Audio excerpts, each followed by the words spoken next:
Well, I'm Margot Van Horn, and you're with us with How Great Thou Art. And with us is also Laura Locke, who has all these wonderful pictures here. And she also has a lot of messages in her pictures, which, we want to talk about. But I also want to talk a little bit about how she got started. You got started doing clothing, designing children's clothing. Yes. And bedwear. Yes, I did that for a while. I've always liked the texture of fabric, so that's where I started. And after a while, I just decided to try my hand at something a little new, and just by accident started with creating an image of my daughter with using fabric, and it turned out well, and I was off from there. Well, your work is totally unique. I don't think I've ever seen it before. The combination of the paint and the cloth that you use, and all of that. So, and they also have messages. But before we get to the messages, I want to talk a little bit about you won an award at our town, which is very prestigious. And you've had 2 one-man shows just within 2 years, right? That is true. Yes, yeah, it is. At Art Capsule. At Art Capsule and at Lennon Photo Studio in Lake Orion. Okay. And they were very successful, by the way. They were successful, yes. Yes, it's been a whirlwind a couple of years here. Okay. Well, I know your things have changed, from sleepwear to, your canvases. I'm particularly intrigued by the preparation for marriage. The little, puppet that's, so let's talk a little bit about that. And you have a quote on the side of the canvas. Yes. So tell us the story behind this. Okay, well, just in general, I have a couple of daughters, and in my life, just watching their interactions with others and their friends as well, I started to think a little about the manipulation that sometimes happens in relationships, and it goes both ways, men, women, women, men. This just so happens to depict the the male being a little more manipulative, and it's tongue-in-cheek, of course, but I just sort of feel that sometimes people play a role that maybe they perceive the other person wants them, the way the other person would like them to be, and they're not necessarily true to themselves when they do that. Well, we always want to please who we yes. admire, love. Right. Want them to love us, Yes. And it is a fine line, I think, especially for women, because we're so geared into having the right shoes, the right makeup, the right clothes. Pleasers. And to be pleasers. And my big pet peeve is high heels. Obviously, I'm not wearing them. Yeah, neither am I, but I do on occasion wear high heels. They make your legs look good, but again. Yeah. So therefore, let's talk about the next one, the woman right here, the yellow one. Yes, this one is Wandering Pathways, and that was the name of my first blog, but I created the piece based on the different roles women assume in their lives and the necessity to choose sort of your path, where you're going, and to choose a little more carefully, not to fall into roles by happenstance. On the bottom, you can't really see unless you go up, and a lot of my pieces have ephemera that is relevant to the piece, and so it adds a little interest, and if you study them a little bit, you might, glean a little more about what I'm seeing. Well, I know some of it is computer generated as far as the imaging, you work with it. Yes. Rather than drawing it out, you do it on the computer, so right. you don't have to erase anything. Right. Well, what I do is I have a lot of vintage photographs, and I'm drawn to vintage imagery and history, and when I find an intriguing face, photograph, then yeah, I'll put it on the computer and manipulate it and do, add to it sometimes, and sort of draw it out on the computer before I start my project. And you also have hundreds of cloth Oh, yes. Material. Yes, over the years I've accumulated what a lot of people think of as a stash of fabric that I like to use, a lot of earth tones and things that lend themselves to creating the images on fabric. Have you ever done like commission portraits? No, I haven't. Okay. I'm open to it, but um, I guess I haven't. I've been asked a few times about it. I like the creative control, and I really do like to create my own pieces with my own messages, and I don't want to really do a lot of commission work. I don't mind doing some, but I think I enjoy most working with my own messages and my own thoughts and that type of thing. And your big project is going to be our prize, maybe, eh? Mhm, That yes, sounds I'm fun. right now. I've got some drawings on the board and or on the computer, and I am looking to create some very large imagery for Art Prize. I'm not certain if I'll be able to accomplish this by 2013, but certainly by 2014.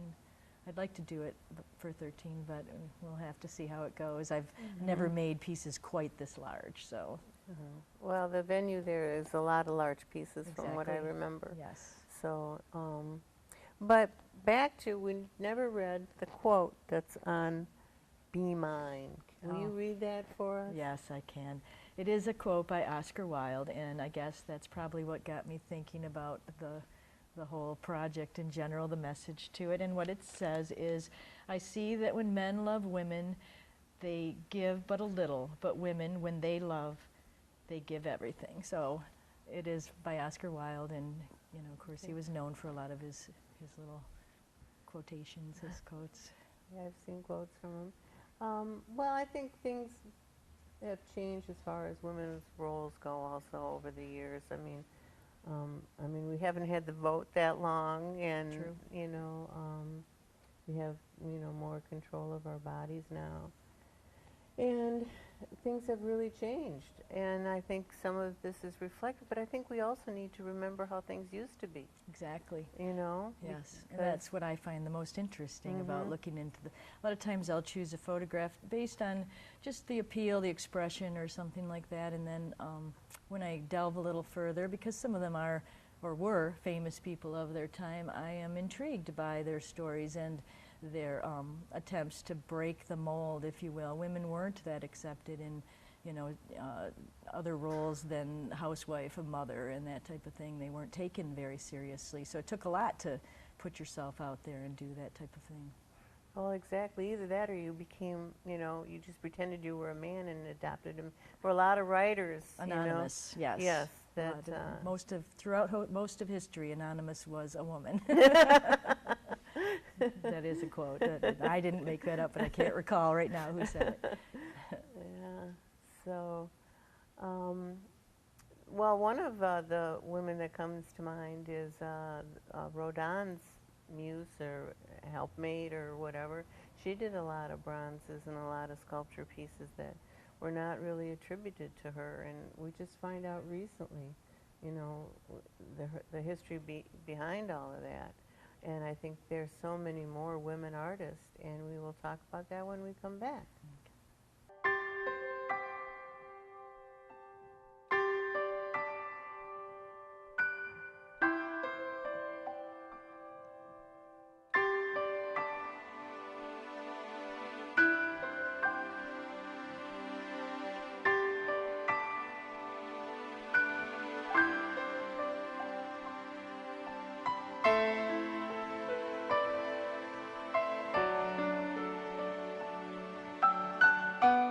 Hello and welcome back. And we are going to talk with Laura about her pieces here, and this one right here is called? Quirky Ballerina. Well, tell us about that one.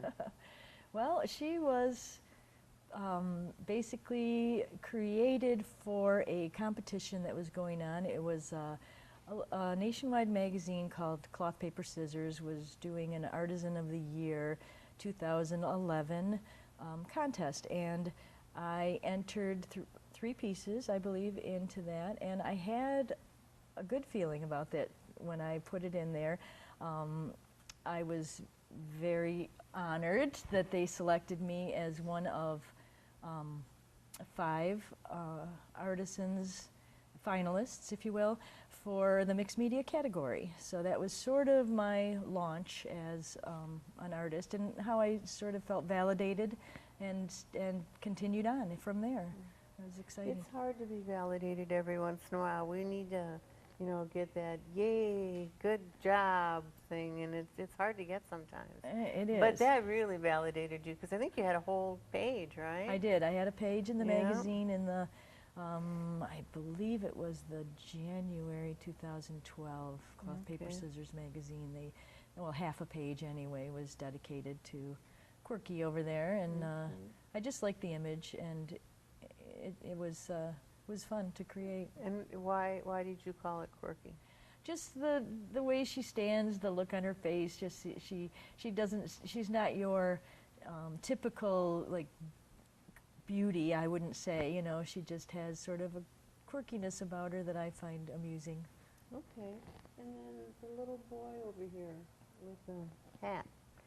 Yes, that is entitled Firefly, and initially the picture was about, it had the little boy holding a rabbit, but I decided that at the time my grandson was interested in finding the fireflies all over the yard, and so it sort of intrigued me, and I created that piece and drew the little fireflies all over and added actually glow paint, so if you turned off the lights, the little fireplace would glow on it. Wow, that's cool. Now, that's an Italian hat, is it not?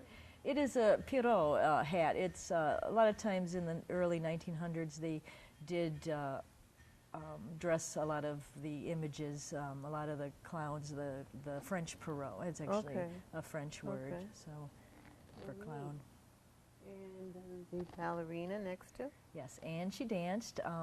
She is, it says underneath, the new woman. She is basically my tribute to ballerinas. People look at them as fragile little, characters or people, beauties, and maybe even like the prima ballerina. But there's a lot of hard work that goes into that life and being a ballerina and maintaining it and getting on stage. Particularly back then, it was difficult for a woman to branch away from maybe what her family thought or wanted, and so she was the one. She was chosen though as a gold winner at the Our Town exhibit in Birmingham in October.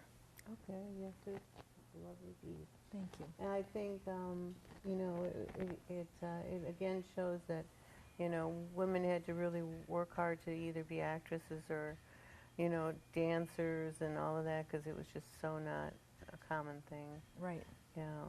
Or even acceptable once you, ended up doing. For a long time, women weren't allowed on stage. Men did the female roles, Yes, exactly. So I guess we've come a long way. So let's talk about Inner Beauty would be the next that one. Yes. Inner Beauty is basically about, again, women and their struggles to live outside of expectations, and a lot of it does go back historically. It is, to me, it just meant that inside and out in your beauty will resonate, and it has to do with the objectification of women in general. There is a lot of that goes on, and a lot more today, maybe even, but there is a quote on there that about women being the only group to be objectified into powerlessness, so I just found that very interesting. And there's a lot of detail on there that warrants a little closer look if, somebody has the time to do that. Yeah. Well, we need to appreciate all the things that have happened, for women, and obviously men too, because they're going to glean some, kudos from this. So let's go on to the next one.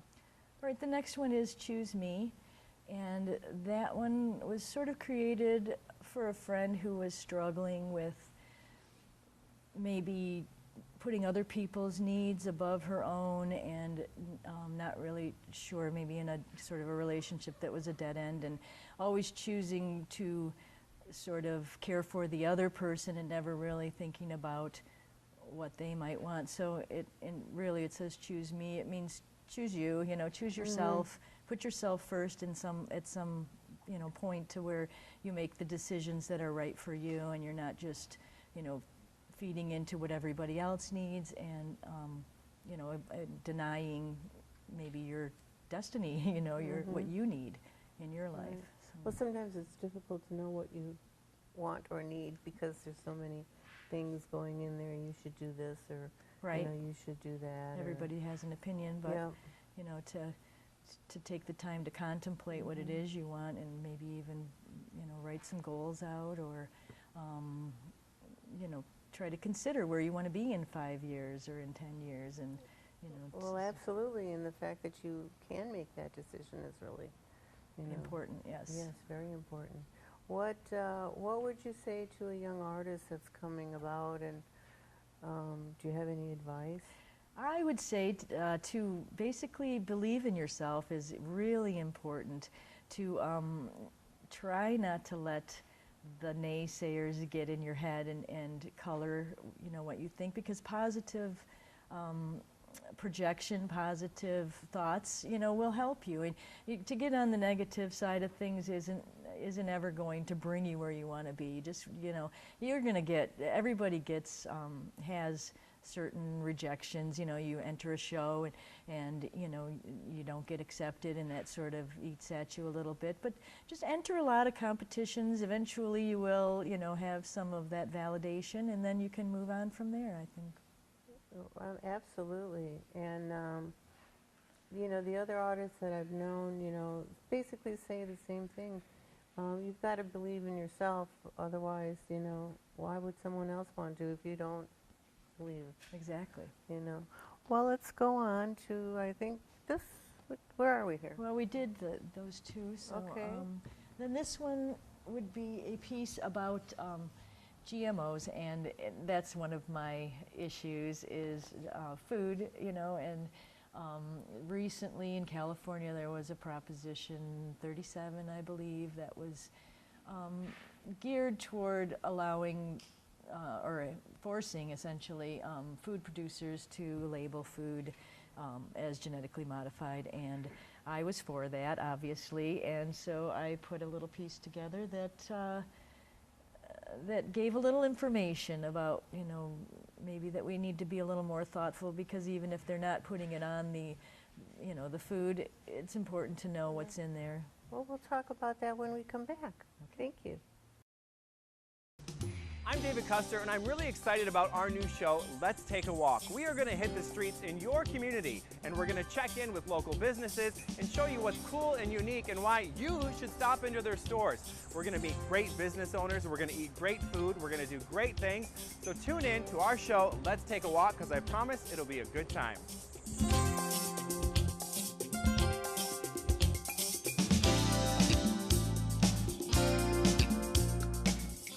Hello, we're back with Laura Locke, and we were talking about our food consumption and how it affects us, and the different seeds that are modified. I know in Europe, a lot of these seeds are not allowed to be imported or used. We haven't gone that far in the U.S., and I know it's a real interest to you about, what we put in our bodies. It is. I have been an advocate of organic food, if you will, for a long time now. Reason being, and the reason it seems more important now, is that they do modify seeds to allow them to be more resilient against pesticides. Therefore, they can spray the crops and kill the weeds without killing the plants. It sort of opens the door, as these weeds become more and more resistant to the pesticides, for more pesticides to be sprayed, therefore getting into our food supply and maybe causing problems. Also, the genetic modification hasn't been going on long enough for us to really know how it's going to impact our bodies over the course of time. There's certain studies that indicate there could be changes that occur in the human body as a result of these genetically modified foods, because we're consuming things that maybe we've never consumed before, and adaptation, takes a long time to happen. That would make a dark picture, wouldn't it? Yes, it would. It would, and it's scary to me. And I just think that people, regardless of their ability to their budget, say, should be able to purchase and consume food that is healthy. And just because you can't maybe afford the high price of organics, which they're starting to come down now, you shouldn't be shut out from being able to purchase healthy foods for your children, for your family, for yourself. Absolutely. I want to touch just a little bit again about your technique, and if we can get a close-up of, like the writing or it's hard to see unless you're up close what it is that you're actually looking at. You're looking at pieces of paper, you're looking at cloth, words that you've written in there. I mean, they're really detailed. There's music and there's maps. And the reason that I did that, and sort of because my pieces, the images themselves, if you're further away, they look more photographic. However, when you get closer to them, some of them, they lose the clarity of a photograph, but the ephemera, the elements around it, the words, the maps, the music, they're a lot of times very connected to the piece, and they help when you get close to add more interest into. Absolutely. So that's really the reason that I've done it that way. And I love to get on my soapbox, and so this is a way for me to do it, on canvas, and wherever it goes, I go. So when you start out, tell us how you start out. You start out with a bunch of photos, and then you pick one, or how does that work? I do what I call scratching, and because a lot of my photos will come from the internet. There's a lot of sites that have vintage photography and history, and the Library of Congress is a good resource for that type of thing.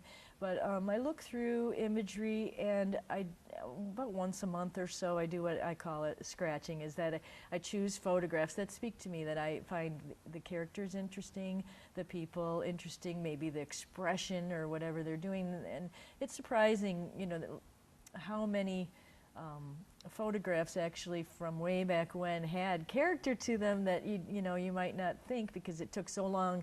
When you took a picture back then, people had to stay steady for a long time, the exposure time, and that was relevant. But anyway, so I take those photographs and I put them in a file on my computer, and I date them, and then I'll have resources for the next month or so. And so that's how I start with choosing my images themselves, and then a lot of times something might be relevant, some story, some documentary, something that I've read, and I'll start to think along a certain line and read maybe some quotations and things that get me motivated to, and then I'll choose the image based on basically what the message is I want to say. Have things changed since you first started to how you do things now, or it's pretty much very consistent as far as your technique? Well, I mix it up sometimes. There are times when I create the background imagery before I've actually got my person chosen. Generally, I have a pretty good idea of what I want what type of person I want to depict, whether it's a dancer. I like to mix it up, these pieces with the women. Women are definitely, my favorite. I have done men. I've done sports figures. I and know you things did a like that. boxer. I did, yes, I did a boxer. And a baseball player, right? Yes, and a skater, a male a skater from way back when. And they go over well too. I don't know. I seem to be drawn more to women than men, and maybe probably because I am a woman. But well, painters have, I think, if you go through, I think, painters have always been, preferred to paint women, True. There's a softness. Yeah, and, something about it. And there's so much more interesting. Yeah, I agree. All right. So, can you give us a hint on what you might be doing for our prize? Subject-wise? Well, I actually have two pieces in mind. One is along the lines of the entertainers, of the dancers, because those pieces are well loved. People love to see the ballerinas. Something about the grace and the beauty. appeals, I think, in general, across the board. So I'm thinking of that. I want to do a group piece. I want to do several images on my canvases. Another piece, I sometimes recreate paintings from, I'll look at a painting and then use that as a basis for a recreation. And so I have something a little wild to do, and I'm just testing, kind of testing it right now to see, I think I've gotten some positive responses from people that I've shared, what I might look to do, and so we'll see. It'll be different. Well, they're really colorful. I think if they're in any room and it's the first thing you notice, and at your house, you've got some on the wall, and I mean that's what I see, So they're just really, really vibrant, and I think you can see the emotional content that you put in there, which is really super. So in the future, what are we doing? Are you thinking of expanding into like something else? You're going to keep doing the canvas work? I like to use the canvas. I'm looking into maybe using some other types of background. Wood cradling or something like that seems to be sort of an idea that comes to mind. It's a stable surface and makes it a little, maybe as far as collaging, it might be a little easier to adhere, with the canvas because of the movement. Sometimes it just takes a little longer, and it requires a certain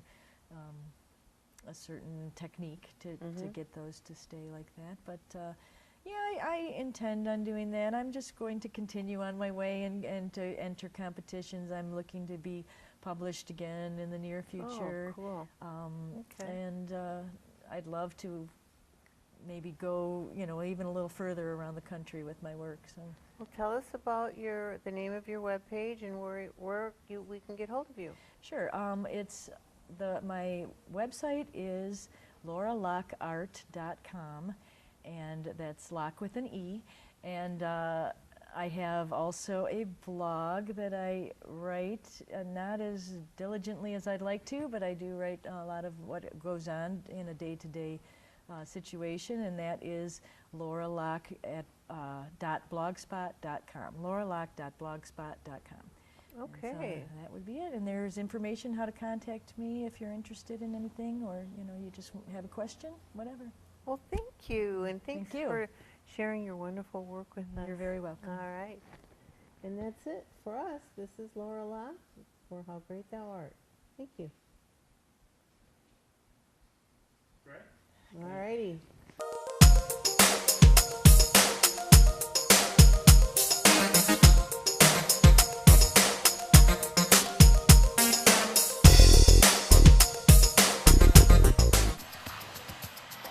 You better get yourself ready. Is the seatbelt on your couch fastened tight? Do you have a file handy for chewed off fingernails? Make sure you do, and hang on tight, because the fat man cometh.